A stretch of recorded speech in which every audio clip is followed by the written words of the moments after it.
I'm about to expose Alex O'Connor right in front of your eyes. I met Alex O'Connor a couple years ago in a hotel lobby because he was speaking at an event. Here's a video of me asking him a question, yada yada yada.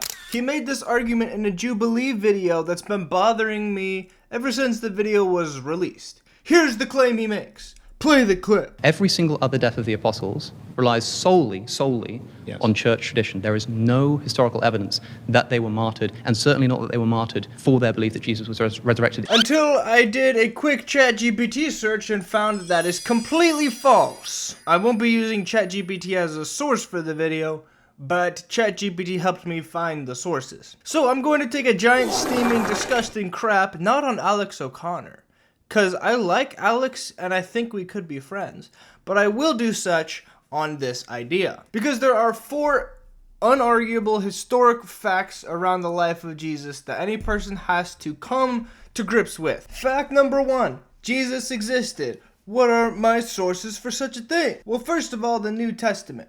We wouldn't have the New Testament, these books written about a guy, if he didn't exist. And people seem to be under the misconception, a lot of atheists that I know personally, that because a book is in the Bible, that's what makes it true. No, it's the other way around. It is because these books or these letters were seen as so authentic and reliable that they were put into the Bible. And the Bible means the book in Greek. Second, my main man Josephus, a non-Christian, happened to be Jewish historian who writes a ton about Jesus. Read him and weep. About this time lived Jesus, a wise man, if indeed one ought to call him a man. For he was an extraordinary deeds and teacher of those who accept truth gladly. Ooh. Next piece of evidence, freaking Christianity. The largest, if you want to call it, religion in the world. There are Christians everywhere.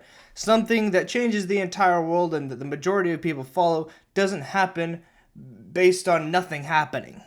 Like, sometimes people make up stuff, but it doesn't get this big unless there's some truth to it. One of my favorite ways to prove this is how Richard Dawkins famously got called out by John Lennox. Play the clip. Reading your book, The God Delusion, you say that it's under scholarly dispute among historians that Jesus actually existed.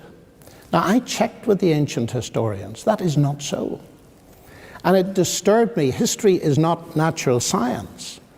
But what I don't understand is this, why you would write something like that. And of course, Lennox is completely right in his response to Dawkins and in his citation of Dawkins.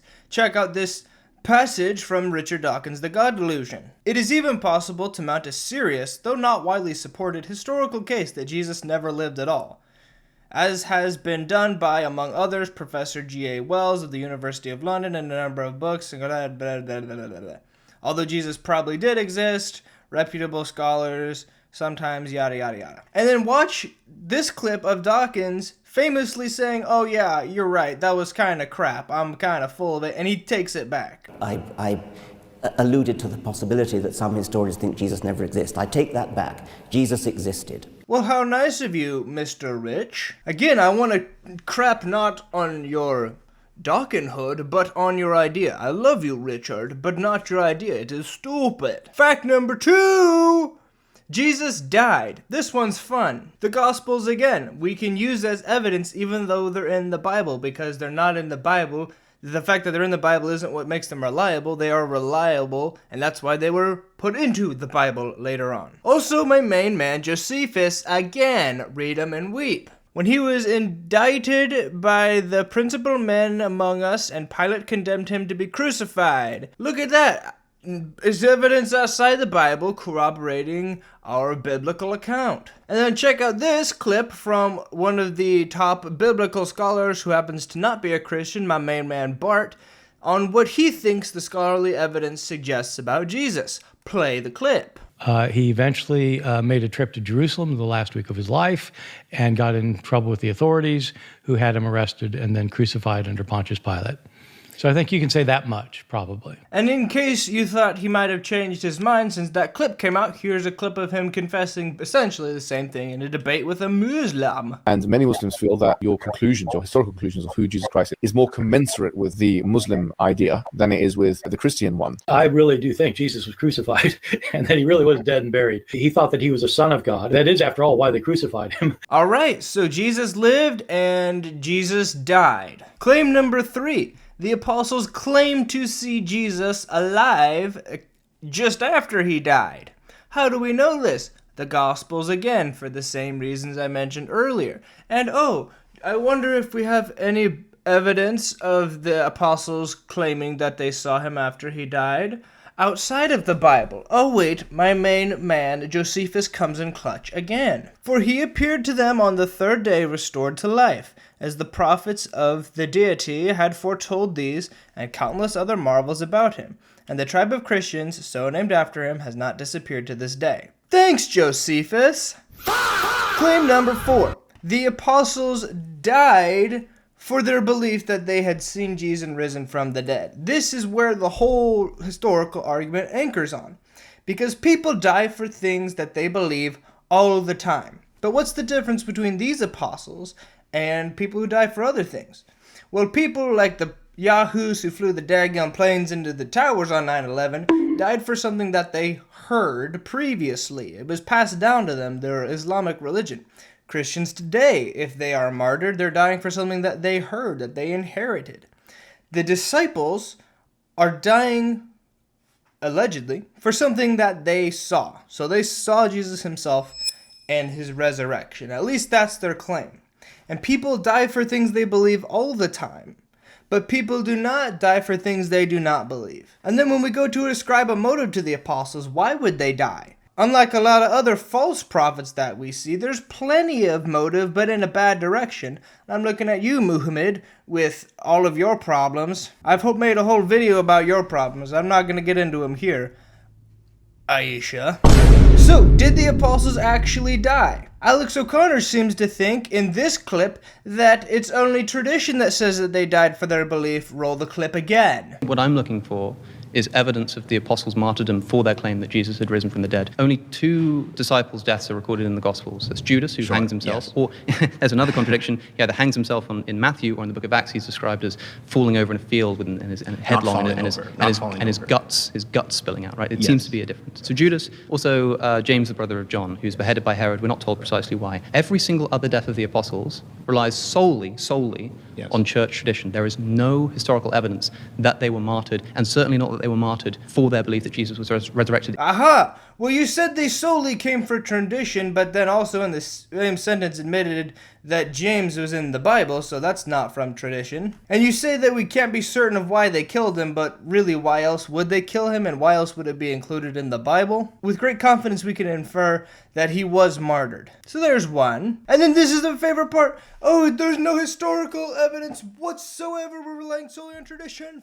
Bring in Clement letter to the Corinthians.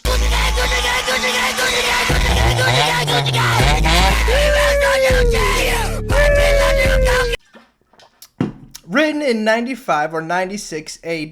Peter, through unrighteous envy, endured not 1 or 2, but numerous labors. And when he had at length suffered martyrdom, boom, TikTok sound effect, departed to the place of glory due to him. Owing to envy, Paul also obtained the reward of patient endurance after being 7 times thrown into captivity, compelled to flee, and stoned. After preaching both in the east and the west, he gained the illustrious reputation due to his faith, having taught righteousness to the whole world, and come to the extreme limit of the west and suffered martyrdom. Of course, we don't know how every single disciple died, and we don't know how every single one of them died. But a really important part of this is that Peter and Paul are the people mentioned in this letter.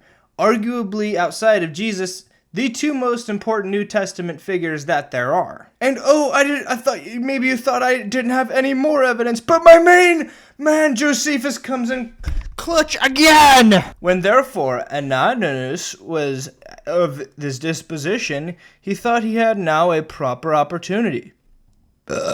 Festus was now dead, and Albinus was but upon the road.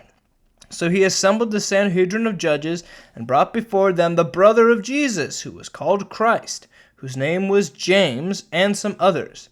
And when he had formed an accusation against them as breakers of the law, he delivered them to be stoned. Another one. Here's my challenge for you, atheist viewer, whose ideas I crap upon, but whose personhood I do not crap upon, for I earnestly desire your kinship, bruh. You can come to a million possible conclusions based on this evidence, like you can come to a million possible conclusions about any piece of evidence. This is how we get conspiracy theories, or sometimes conspiracy theories end up being true. But I just ask you to tell me what direction this evidence points in.